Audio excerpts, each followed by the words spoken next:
Zavedam se, da zadružništvo je gospodarska osnova slovenskega kmetijstva, tudi realizacija sicer za leto 2015 je 636 milijonov evrov.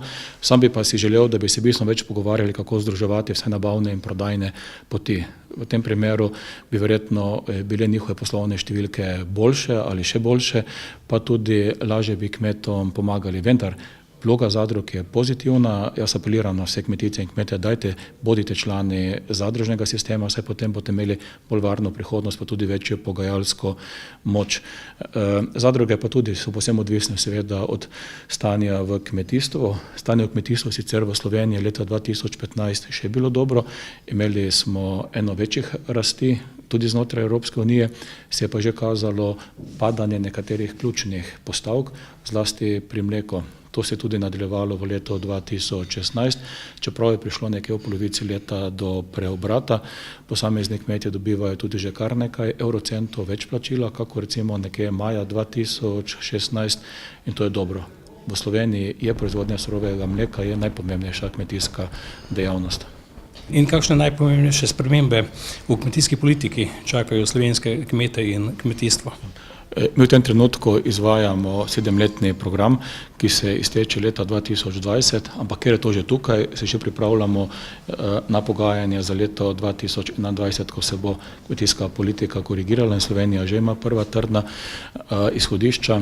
Kot prvo seveda se je potrebno zavedati, da mi želimo ohraniti neke vrste sofinanciranje proizvodnje na površinah, kjer je težko kmetovati, to so tako imenovani OMD-ji, 75% slovenskih kmetijskih površin je površina, kjer je teže kmetovati in to razliko, ker je manj dohodka oziroma je več stroškov, mi plačujemo preko OMD-jev.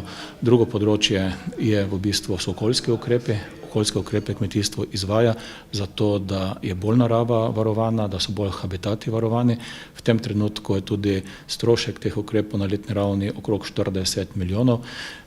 Mislim, da dobro naslavljamo vprašanja, ki so vezana na varovanje kvalitete pitne vode, bo pa potrebno korak naprej narediti na področju zaščite habitatov in na področju varovanja kvalitete kmetijskih zemljišč.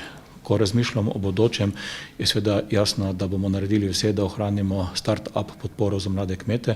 V tem trenutku imamo približno 4000 mladih kmetov med kmeti, ki vložijo subvencijske vloge, torej 4000 znotraj skupine 57000. Sam si želim, da bi ta skupina rasla še naprej. Sofinancirati tudi v bodoče bomo morali prilagajanje kmetijstva klimatskim spremembam. Tudi v letošnjem letu recimo bo sprejet poseben program, to je strategija in ukrepi za povečanje števila hektarjev za namakanje do leta 2020. Drugače pa v tem trenutku pospešeno izplačujemo neposredna plačila. Mislim, da tako hitro, vsaj neko zadnje obdobje nismo izplačevali, samo v januarju, vključno z današnjim dnem, bo izplačano okrog 70 milijonov, večino preostanka pa že v januarju. Znotraj tega se tudi pripravljamo na razpise. Obljubili smo, da bo letos 20 razpisov, danes je tudi časovnica objavljena. Znotraj teh razpisov bo dodatnega denarja na razpolago več kot 110 milijonov, ker je stopnja sofinanciranja povprečno pri investicijah 40%, večinoma 30 do 50, pomeni, da zaganjamo investicijski cikel številka 2 v vrednosti 4 milijarde evrov. Letos je tudi pomembno leto, da naredimo korak naprej pri zemljiški zakonodaji. Vlada je že sprejela 2 pomembne uredbe. Ena je o določitvi trajno varovanih kmetijskih zemljišč, druga je pa borba proti zaraščanju, kar v praksi pomeni, da bomo predvidoma marca začeli z inovativnim ukrepom in sicer bo ponudba kmetom. Če zemljišča, ki so zaraščana in to vrstnih zemljišč v tem trenutku, ki ustrezajo kriterijem 12 000 hektarjev, usposobite in na njih kmetujete, dobite pavšalno pomoč za strani države v vrednosti 3000 evrov, hkrati pa se zavežete, da boste vsaj 10 let na tem zemljišču kmetovali. Če pa slučajno tega ne boste, boste pa morali denar vrniti. Znotraj letošnjih ukrepov je tudi pomembno, da naredimo naprej pri varovanju slovenskega gozda. Trenutno imamo rekorden poseg, tudi lesna industrija raste, kakor je želeno in to bomo mi podprli z razpisi v vrednosti 16 milijonov. Ti razpisi bodo namenjeni, da se bo lahko nakupila oziroma sofinanciralo nakup nove gozdne mehanizacije, da se bodo usposabljali nekatere prevozne ceste in tam, kjer je potrebno, da bo prišlo do pogozdovanja. Kaj bo s kmetijsko svetovalno službo v prihodnje? Ja, kmetijska svetovalna služba je v tem trenutku se izteka prehodno obdobje, konec tega leta bo ta iztek. Mi želimo vzpostaviti neko stabilno strukturo in sicer način, da bo kmetijska svetovalna služba nekoliko bolj profesionalizirana, bolj samostojna, hkrati pa, da bo zlasti kmetijska specialistična služba, to recimo 70 specialistov, lahko bolj nemoteno delalo po celem področju Slovenije. Mi ne želimo, da bi odvojili kmetijsko svetovalno službo v stran od sistema Kmetijsko-gozdarske zbornice, zato ker bi to lahko pomenilo, da bi v bistvu na nek način bistveno zmanjšali pomen pa tudi moč Kmetijsko-gozdarske zbornice. Zakaj je to ministrstvo pomembno? Mi si želimo sogovornika, ki lahko zastopa interese vseh kmetov in v tem trenutku Kmetijsko-gozdarska zbornica zastopa formalno interese vseh kmetov in mi se zavedamo, da samo če so ljudje povezani in potem bolj enotni, lažje dosežemo nekatere cilje. Kako število zaposlenih v svetovalni službi pa boste vezali na obseg proizvodnje ali pa na sedanji model KRD-ja oziroma plačevanja spremenjene v tem primeru sedanjem obstoječem sistemu so dejansko najbolj razvita kmetijska območja integrirana. In še naslednje vprašanje povezano s tem vključevanja znanja kmetijskih šol oziroma povezovanja svetovalne službe pa znanje, ki je aktivirano oziroma zbrano kmetijskih šol, recimo v konkretnem primeru Rokič. Ja, prvič, mi v tem trenutku neposredno financiramo kmetijsko svetovalno službo 65%, preko nekaterih razpisov, ki jih mi izvajamo, pa na koncu pride procent tudi više, mogoče na 75%. Ostalo pa si kmetijska svetovalna služba mora zaslužiti denar že na trgu. To je nekaj običajnega v evropskem prostoru in to zbuja neke vrste tudi kondicijo pri kmetijsko-svetovalni službi.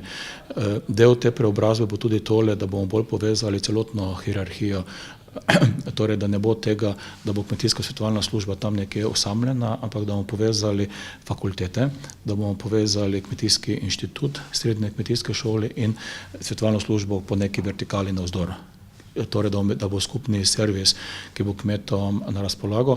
Mi želimo ohraniti regijsko, dva cilja sledimo. Kar se tiče splošne kmetijsko-svetovalne službe, to recimo približno 140 do 170 kmetijskih svetovalcev, želimo ohraniti regijsko dostopnost. Recimo, če to malo prevedem v neki drugi jezik, na to gledamo podobno kot na osnovno zdravstveno mrežo. Kmet mora imeti na svojem rajonu na razpolago kmetijskega svetovalca, bi pa želel že naprej tudi povedati, da dostopnost je seveda takšna, kakršno kmet želi. Ko smo proučevali evropske modele kmetijskih svetovalnih služb, smo ugotovili, da imajo v Evropi povprečno dostop do 4% kmetij, tam v državah, ker mogoče še največ od 20%. Torej, sistem bo tudi v bodoče tako nastavljen, da kmet, ki bo želel imeti na svet, bodi si da bo poklical, bodi si da bo obiskal predavanja ali svetovalca na njegovem sedežu, bo imel svetovalca na razpolago, vendar torej mi od zadaj potrebujemo aktivnega kmeta, ki aktivno išče na svet. Kot drugo pa, kar se pa tiče kmetijskih specialistov, teh zdaj 70, pa v bodoče bo njihov rajon celotna Slovenija. Torej ne more biti takole, da ima en zavod strokovnjaka za zelenjavo, in potem tega strokovnjaka drži, pa čeprav ga financira država na svojem omejenem območju, nekdo, ki pa je mogoče 3 km oddaljen od meje med zavodi, pa ne more priti do tega nasveta. Bodoče več tako ne more biti. Kaj so problemi zadružništva tu na tem območju Štajerskem, recimo, ne, kot smo danes? Ja, tukaj vidimo, da glavni problem je, da v tem trenutku oziroma leto 2015, za katerega so bili podatki, da je poslovno bilo negativno poslovanje, ne? To pomeni, da je potrebno korak naprej narediti, ker čeprav imajo še vedno velik osnovni kapital, sicer na ravni Slovenije, ker je realizacije 600 pa nekaj milijonov, so danes prikazali, da je kapitala še vedno 170 milijonov, pa je zadružni sistem delovanja, torej tega družbeno odgovornega podjetništva, za njega je značilno, da se od njega ne pričakujejo dobički, zato ker pač vse viške investira, bodi si v svoje člane ali pa v neke nove tehnologije, vendar pa tudi ne more pa funkcionirati z rdečimi številkami, saj drugače svojo gospodarsko osnovo, to pa osnovni kapital spodje. Torej, tu je izziv za zadružnike, vendar je to tipično menedžersko vprašanje, ki ga morajo med sabo rešiti. Kar se pa tiče Pomurja, ne, bi pa si seveda želel, da bi več kmetov bilo članov takšne ali drugačne poslovne povezave. Jaz vem, da je neka grenka izkušnja še iz nekih starejših časov, iz časov razpada Panonke. Mi smo imeli včasih tu sistem SOST ABC Pomurka, ki je deloval zgledno, ne samo v Sloveniji, ampak mislim, da na tleh bivše Jugoslavije, ampak razpad tega sistema je nažalost oškodoval marsikaterega kmeta. Ne. Zato so kmetije v Pomurju, zlasti po Prekmurju, bolj nezaupljivi zaradi zgodovinske izkušnje.